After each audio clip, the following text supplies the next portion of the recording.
Hello everyone, welcome to CSC society. आज के इस वीडियो लेक्चर में हम बेसिक ऑप्टिमाइजेशन टेक्निक का बात करेंगे। तो बेसिक ऑप्टिमाइजेशन टेक्निक कहाँ पे यूज हो रहा है? हमारे पास कैशे मेमोरी के अंदर। तो कैशे मेमोरी का जो है एक मेजर कंपोनेंट है एक मॉडर्न कंप्यूटर में आज, जो कि बहुत ही स्मॉल होता है और फास्ट वे में क्या करता है, कोई भी डेटा या इंस्ट्रक्शन को एक्सेस प्रोवाइड कराता है कि इसको सीपीयू को प्रोवाइड कराता है।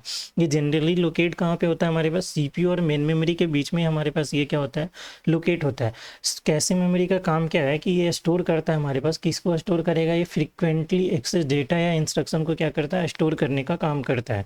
अब हमारे पास यहाँ पे दिक्कत ये आ जाती है कि कैशे मेमोरी जो है फास्ट एक्सेस तो प्रोवाइड करा सक रहा है और ये परफॉर्मेंस ओवरऑल इंक्रीज करता है, लेकिन अगर ये जिसका जो साइज है वो हमारे पास क्या है, लिमिट है।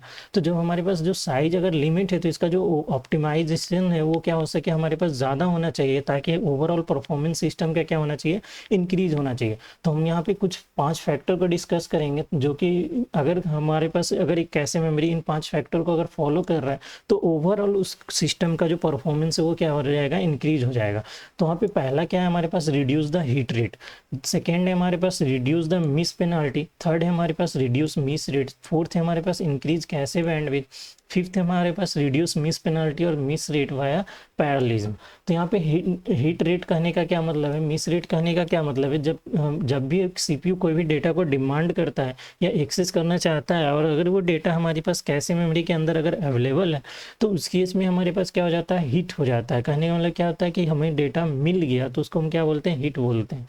कि कैसे ने उस डेटा को फाउंड कर लिया तो उस केस में हम क्या बोलेंगे, कैसे हिट कर गया वहाँ पे। और अगर उस डेटा हमारे पास अवेलेबल नहीं है तो उस केस में हम क्या बोलेंगे, मिस हो गया, डेटा हमारे पास मिस हो गया। उस केस में हमारे पास डेटा जो है कैसे मेमोरी के अंदर अवेलेबल नहीं है तो उसको लिए हम कहाँ से एक्सेस करेंगे, मेन मेमोरी से एक्सेस करेंगे।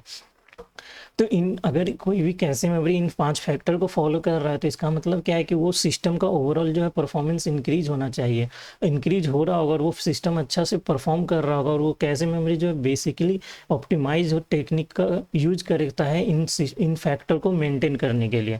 तो हम देखते हैं कि कौन कौन से बेसिक ऑप्टिमाइजेशन टेक्निक का यूज कर रहा होगा कैशे मेमोरी। तो सबसे पहले आता है हमारे पास locality of reference. Locality of reference कहने का क्या मतलब है कि जब भी मेन मेमोरी का जो भी डाटा है, इंस्ट्रक्शन है, जब कैशे मेमोरी के अंदर मैप होता है तो अगर हम जिसे एग्जांपल से समझते हैं, जैसे अगर हमारे पास जो B1 ब्लॉक है अगर वो इस कैशे मेमोरी के अंदर मैप कर रहा है तो हम साथ में ही जो इनके लोकेलिटी है B0 और हमारे पास जो B2 है इनको भी क्या कर दें, मैप करा दें।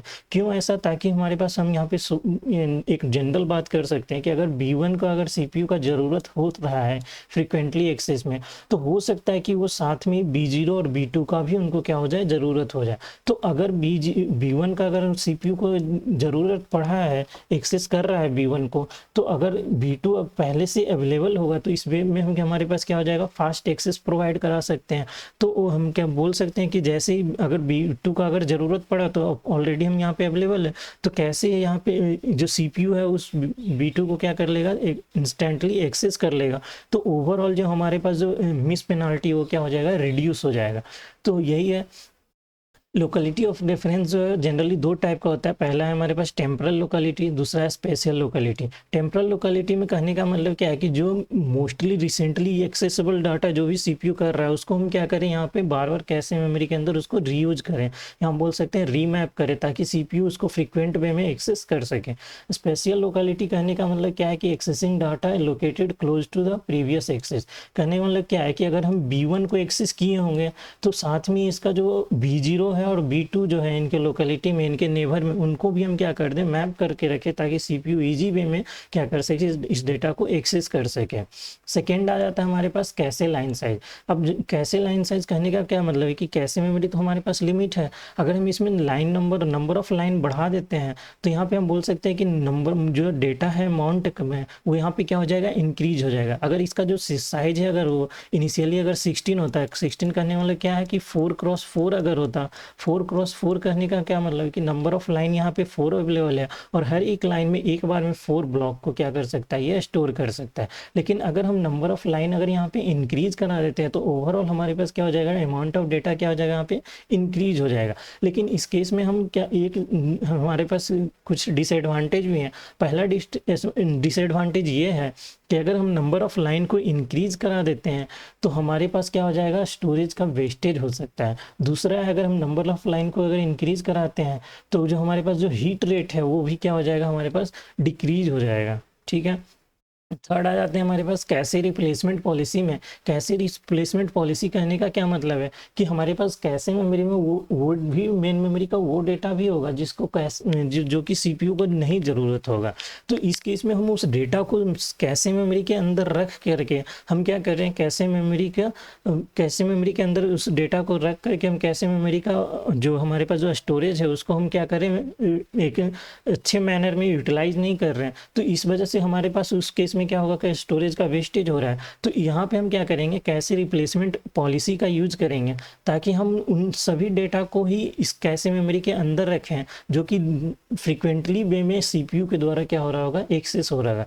यहाँ पे हम आगे की वीडियो लेक्चर में पढ़ेंगे कि कैशे रिप्लेसमेंट पॉलिसी कौन कौन सा है। सबसे पहले हम पढ़ेंगे लिस्ट रिसेंटली यूज LRU, दूसरा पढ़ेंगे फीफो एंड तीसरा हम पढ़ेंगे रैंडम पेज ऑप्टिमाइजेशन टेक्निक के बारे में पढ़ेंगे। फिर आ जाता है हमारे पास जो फोर्थ ऑप्टिमाइजेशन टेक्निक है कैशे के अंदर, वो है कैशे एसोसिएटिव। कैशे एसोसिएटिव को पिछले वीडियो लेक्चर में हमने ऑलरेडी कवर कर रखा है। कैशे एसोसिएटिविटी कहने का क्या मतलब है कि मैपिंग, हम किस वे में जो मेन मेमोरी का जो ब्लॉक है उसको किस वे में हम कैशे मेमोरी के अंदर मैप कर रहे हैं, वो हमारे पास मैपिंग यहाँ पे कहलाएगा। ठीक है, मैपिंग के अंदर हमने 3 टेक्निक पढ़ा था। सबसे पहला हमारे पास था डायरेक्ट मैपिंग, दूसरा हमारे पास था फुल्ली एसोसिएटिव और तीसरा था हमारे पास के सेट एसोसिएटिव मैपिंग। तो अगर आपने ये नहीं देखा है तो आप पिछले वीडियो लेक्चर को देख करके वहां से आप समझ सकते हैं। तो इन 4 पॉलिसीज का या 4 टेक्निक का यूज करके कैशे मेमोरी जो है अपना परफॉर्मेंस को क्या कर सकता है, इंक्रीज कर सकता है। That's all, thank you.